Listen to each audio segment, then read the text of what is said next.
over time, we have decades of evidence that we have done a very poor job of recruiting patients to clinical trials that are reflective of the patients who actually get the condition. Only a subset of patients are being able to benefit from the potential opportunity that comes with clinical research, and we need to make it more accessible. And Trial Library is really aiming to advance access to oncology clinical research. In fact, in oncology clinical trials, you want to go beyond representation for racial ethnic minorities. You want to achieve something called oversampling. You probably want to over-represent racial ethnic minorities so you can make valid conclusions around safety and efficacy, because you need that for statistical power. And the data really shows that the biggest predictor of who gets on an oncology clinical trial is the provider. A lot of providers, when you talk to them, they'll say, yeah, I'll get on clinicaltrials.gov, I'll look for a trial, but then I find out they're not even enrolling or they don't have any slots. And so it's kind of like looking for a flight and not knowing if there are seats on the plane. We help engage independent community practices or hospitals that don't conduct trials and offer them opportunities to engage in research so that they can either raise their hand and become a trial site and activate, or they may wish to simply pre-screen their population for patients that may be eligible for a trial. Hey everyone, welcome back. Today we're diving into a crucial topic that I think doesn't get the attention that it deserves, which is access to clinical trials for cancer patients. Clinical trials can offer life-saving treatment options, but there's a huge challenge. Most cancer patients in the US, about 85%, are treated at community clinics and not at large academic cancer centers, where trials are usually based. So this makes it highly difficult for the majority of patients, especially those in underserved or rural areas, to access these trials. Our guest today is Dr. Hala Borno. She's an oncologist at UCSF and the CEO of Trial Library, a company that's working to bridge this gap in clinical trials. Trial Library partners with community oncologists to help patients get access to these clinical trials. All right, let's get into the episode. Dr. Hala Borno, thank you so much for being here. Welcome to the podcast. Thank you for having me. So this conversation is super important, so I'm so glad that you are sitting down and having this with us. So maybe we can start with the current landscape of how clinical trials are conducted in the US, and then the problem that Trial Library is aiming to help resolve. Yeah, this is an important question. So we're in this really exciting time in oncology where you're seeing a rising tide for cancer precision medicine, understanding the unique biology of a patient, the unique biology of their cancer, and developing therapeutics to tackle their cancer in a precise fashion. And what's the goal behind that? The goal is better outcomes for patients to be cured, to live longer, to have better quality of life with less toxicity. That's a good thing. But we also see that over time, we have decades of evidence that we have done a very poor job of recruiting patients to clinical trials that are reflective of the patients who actually get the condition. And this has been an ongoing issue. In oncology, the vast majority of clinical trial participants are non-Hispanic white men. We should all be troubled by that, because if we are building targeted therapeutics or therapeutics that are really tailored to the unique biology of who's participating in clinical research, we'll see widening in survival differences.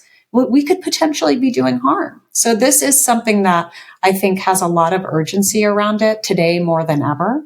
And Trial Library, which is a technology-enabled research services company that I founded and spun out of the University of California, San Francisco, is really aiming to advance access to oncology clinical research, to achieve diversity in clinical trials, and to, at a minimum, achieve representation, so that we don't continue to see these inequities in whom clinical research is serving. Got it. That makes a lot of sense. So it sounds like, so the trials, if they're not diverse, then the population that receives the treatment, it may not be representative of like how the treatment will perform in those populations. Is that right? Yeah. So what you're getting at with your question is this idea of generalizability. Or can we be assured that the conclusions we're making in a clinical trial are reflective, are generalizable to the populations that we're interested in caring for? And we can't be assured of generalizability if we aren't achieving at a minimum representation. And in fact, in oncology clinical trials, you want to go beyond representation for racial ethnic minorities. You want to achieve something called oversampling. You probably want to over-represent racial ethnic minorities so you can make valid conclusions around safety and efficacy, because you need that for statistical power. You need that to make these valid conclusions. And so when we think about this problem, we really think about what are the levers or what are the drivers of inequity today in oncology clinical trials. And the data really shows that the biggest predictor of who gets on an oncology clinical trial is the provider. 77% of patients that enroll in an oncology trial do so because of a provider recommendation. So providers are truly gatekeepers in access to research. And that makes intuitive sense, right? When you're a patient with a cancer diagnosis, you may be seeking health information, you may be proactive, but ultimately you're really relying on that provider recommendation to tell you what treatment should you get now and what treatment should you get tomorrow? What is the exact treatment and the sequence of the treatment that is essential to have the best outcome? And so what we do is we think about which providers aren't engaging in research and how can we change that through our model. And we change it through software and tech-enabled services that can really expand access to trials, augment visibility of research, and then make it really easy for every patient to be offered a clinical research study that may be beneficial to them. Okay, great. Dr. Borno, can you talk to us a little bit about, so there's academic cancer centers and then there's community clinics. Can you talk to us about, maybe what split of cancer patients are getting treated at an academic center versus community clinics? And what the different experiences there. Sure. So the vast majority of patients in the United States with a cancer diagnosis are diagnosed or treated in community-based health systems. It's something around 85%. It's staggeringly high. Wow. Now, the thing is, when you think about community-based health systems, increasingly they are research capable. They may have research capacity at a subset of their clinics, but a lot of health systems, both academic and community-based, are multi-site. They're multi-location. And so research may be existing within one clinical facility, but there's several other hospitals or clinics where potentially eligible patients are being seen and cared for that may not be offered a trial that's even within their own health system, just because a lot of them apply this sort of more hub and spoke model for research implementation. And that's an intuitive thing for a health system to do, right? Due to resource constraints, that they would want to have those resources applied in one major setting where they're conducting the trial. But that does lead to the potential risk of missing patients, even within their own health system that may be eligible for a trial. So that's one problem that we help solve by helping provide population level patient identification support for health systems to really facilitate internal referrals within a health system and to make sure any patient that may be eligible for a study activated there could actually be enrolled. But we also help engage independent community practices or hospitals that don't conduct trials and offer them opportunities to engage in research so that they can either raise their hand and become a trial site and activate, or they may wish to simply pre-screen their population for patients that may be eligible for a trial and generate an external referral to an alternate health system that may enroll that patient to the trial. So it's really about creating this sort of integration and frankly, a collaboration across the research ecosystem so that any patient, whether they're in an academic medical center or a community-based site, can be afforded a research study that is the right fit for them at that moment in time. Okay, got it. I think I missed the stat you gave. Did you say 85% are? Correct. It's staggeringly high. Yeah, that's shocking. So is it a distance issue that most people face, that they live far away from an academic center and that's why they get treated at community clinics? Is it that? Well, proximity certainly matters. I think distance is one factor, but there's a variety of other factors that drive why patients may engage in certain aspects of clinical trials within an academic medical center. So my colleagues and I actually published a paper called The Long Commute, where we really talked about the aspects of clinical trial participation that are being placed on patients and that are just pragmatic barriers or pragmatic concerns. So it could be a long drive, but there's also the need to do it maybe not only for treatment days, but for blood test days or imaging days. There are all these other activities that are involved in the care process in the context of a trial that can be burdensome. There's also the fact that you don't feel well while you're doing all of these activities that are burdensome. So now you have to drive 7 hours to go, do an imaging test, but you're so nauseous that feels very untenable to you to actually live a reality where you have to do that on a regular basis. These are aspects of patient reality, right? This is what it actually looks like. And then there's, of course, the economic aspects. So these do potentially generate some financial burdens to patients when they have to do recurrent traveling. Increasingly, sponsors are recognizing that these types of travel requests for patients to participate in research should be addressed, and they should not have to pay out of pocket. But you do recognize some patients, it's not only about the direct cost of travel, but it could be the cost associated with participation as it relates to time. So the economic opportunity loss, if they're a wage worker and they just can't work because they have to drive all day to take care of a visit, they're going to make that calculation and that may not make sense. Or let's imagine that they have dependents. Let's imagine they're a mother or a father with young children, and now they're being asked to spend, a lot of time far away from their family. That also wouldn't make sense. So there are all of these types of pragmatic concerns that can fit into the puzzle when you think about human life and the complexity of human life. Yeah, absolutely. I actually participated in a clinical trial last year at UCSF, and I think some of the points that you touched on are so important, like the frequency of visits, the different scans, the different blood work, all of that just requires a lot of time. And especially when you're not feeling well, it's a very big commitment for a patient to take on. And, when there's so many barriers for them to be able to go do it, whether it's, leaving behind you're missing work that day, or you have to get childcare, that makes it really complex. Absolutely. I think another layer of complexity that I experienced was that the trial documents themselves, they're super complicated. So there's a bunch of medical jargon, and kind of even just knowing, should I participate in this trial? I think that could also be something that, would make someone hesitant to know whether they should participate.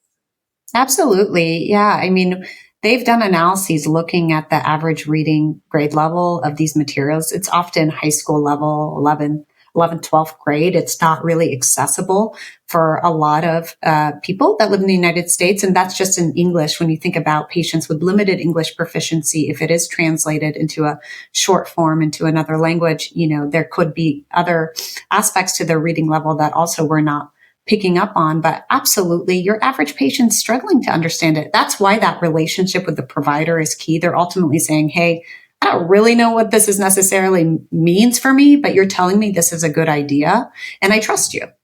And because I trust you, I'm going to move forward with this and assume that you have my best interests in mind. Providers are truly the gatekeeper in this whole ecosystem of oncology clinical trials. Yes, absolutely. Okay, so why don't we dive in a little bit more to trial library and how it actually works? What is the experience like? Or what is it? Let's maybe start with the setup. So, are you partnering with providers? Are you partnering directly with patients, or is it a combination of both of those? Yeah, so Trial Library partners with life sciences companies, study sponsors who fund our ability to deploy technology and services that help enable providers to offer clinical research to their patients. So we are really working with the companies that are running these trials, and then the providers who want to offer these trials to their patients. Then the next level that is patient facing is we provide navigation support to patients after their provider has introduced a study to the patient. If the patient is interested, we provide non-clinical navigation support. We call it our ally team, and they evaluate social determinants of health. So social determinants of health are the conditions in which one works, lives, grows, and plays that influence their health outcomes. And so they'll evaluate things like food security, travel, lodging, and provide counseling and resources to mitigate risks that may impact a patient's ability to access a trial site. And we have found that this level of advocacy and navigation that's being applied can really expand access. It primarily serves patients from highly diverse sociodemographic backgrounds. It actually accelerates recruitment into trials and helps promote diversity in whom trials are serving. The other aspect of navigation that's really important, especially for navigating patients through an external referral, so from one health system to another, is really referral management services. So think about prior authorizations. Patients are overwhelmed sometimes by these aspects of payer dynamics when they're going in between health systems. It can be really intimidating to know, what is my financial risk here to have a new patient visit at another facility for a study I might not even be able to enroll on? So a navigator helping ensure, that a prior authorization in place just assures patients that they're not absorbing more financial risk, and then also helps make it a smoother experience for them to really focus on what they need to focus on, which is treating up their cancer. Okay. Okay, great. So it sounds like there's two touch points that you guys have. It's one with the providers and then one with the patients directly themselves. Correct. Yeah. And the patients are a response to the provider already discussing the trial with the patient. Again, providers are the gatekeeper. We give them the resources, tools, and support to offer a trial to their patient. If their patient is interested, then we take care of the patient through that navigation model. Okay. Okay. Perfect. So maybe to make it, more concrete, and I want it to be super simple for our listeners to understand the process. So maybe let's imagine, a patient, her name is Sarah. She's been diagnosed with breast cancer. She's getting treated at a community clinic through a community oncologist. What would her experience look like with Trial Library? Yeah. So Sarah would only know about Trial Library after her community oncologist says, "Hey, Sarah, there's a trial for you. There's a trial. I think it's going to serve you. It's at a neighboring health system, or it's at a clinic within our larger health system. It's about 80 miles away. This is why I think it matters for you." The provider would describe why they think it matters for them. And if Sarah says, "Yeah, that seems interesting. I would like to be seen there." The provider says, "Okay, I'll have a navigator reach out to you." So our navigation team then reaches out and holds their hand to make sure that they can be seen at the trial site and have a full discussion about the trial, be consented if it's appropriate by the study team, and to move forward with the trial activities. So it's really taking it from a conversation to the necessary support to make sure the patient can be seen, and to deal with the pragmatic barriers that might fall into place, so that the patients have a really delightful experience when they're going into health systems or in between clinics within the same health system. Okay. Okay. So if Trial Library wasn't in existence or wasn't there to help out, it sounds like Sarah either would not, the oncologist wouldn't know about the trial or wouldn't be plugged into the trial, possibly. And then Sarah wouldn't have any support to, participate in the trial and help navigate the logistical aspects of it.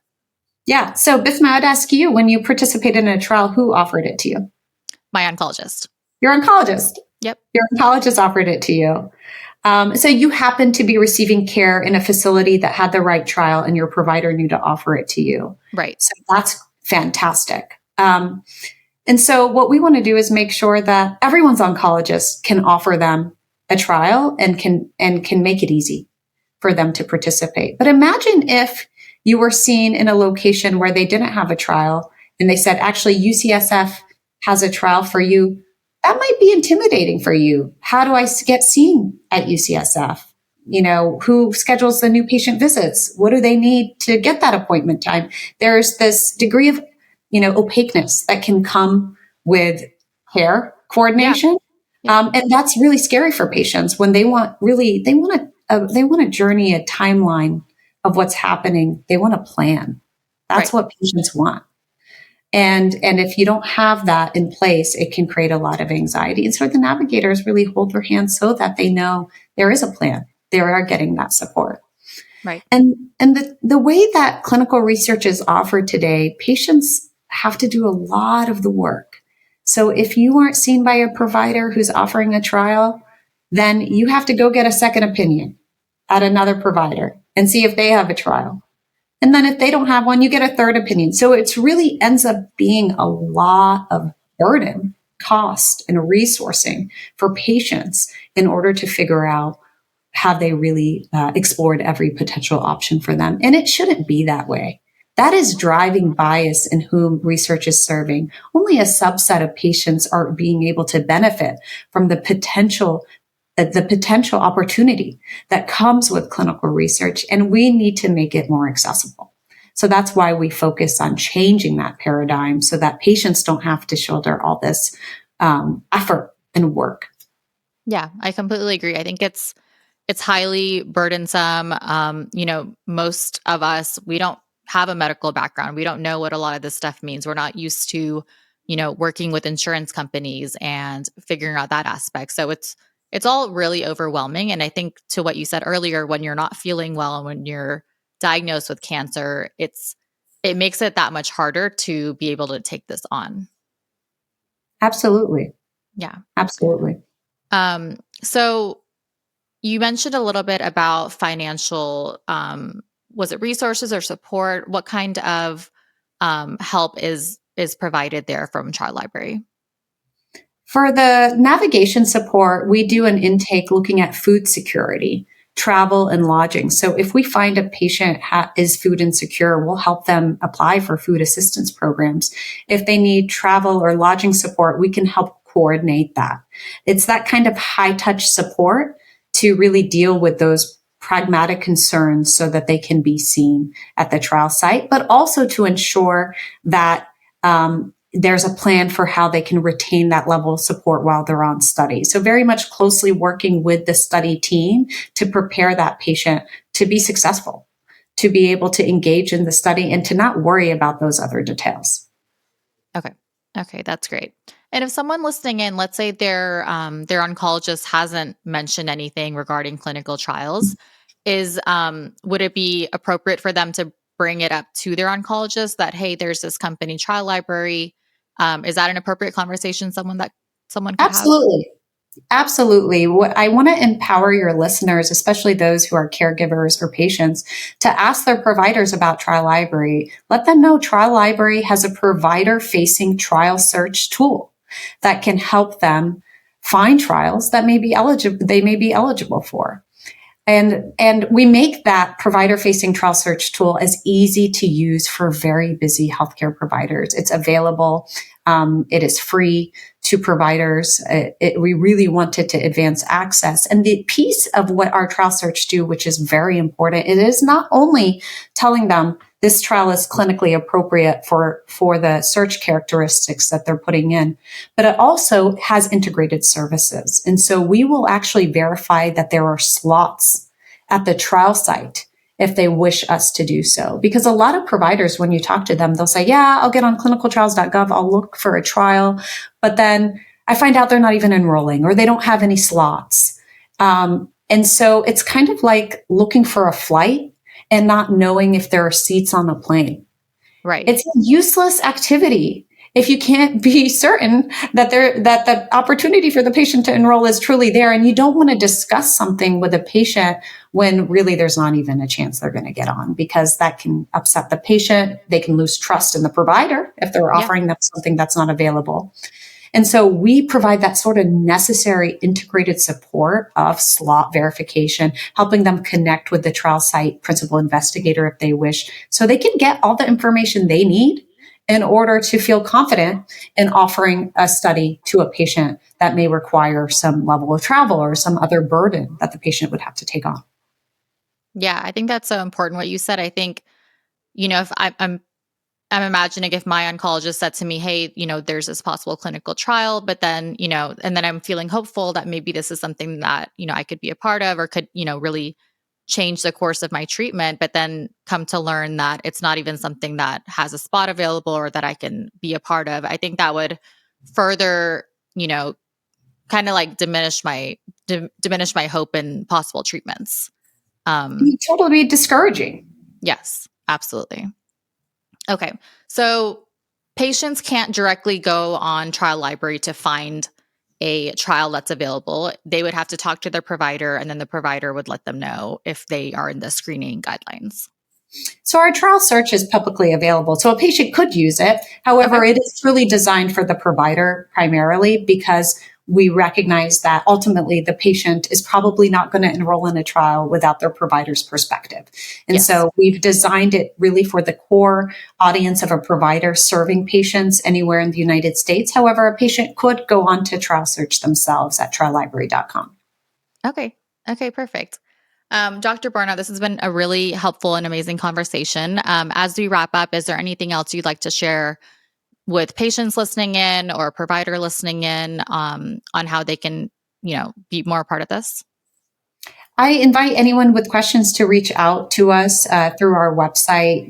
This is a really exciting time in clinical research where we are seeing incredible breakthroughs. And just going back to where we started that conversation about this era of precision medicine, I have so much hope about the future. I also think there is more accountability and focus around advancing access and research, which is why tools and innovations like Trial Library are available when they were not available decades ago. So I think patients should really be encouraged. I think for your provider listeners who are interested in engaging in research, I certainly do want them to reach out to my team and I at Trial Library because we want to help you. We want to help you be able to engage in research and to offer these studies to your patients.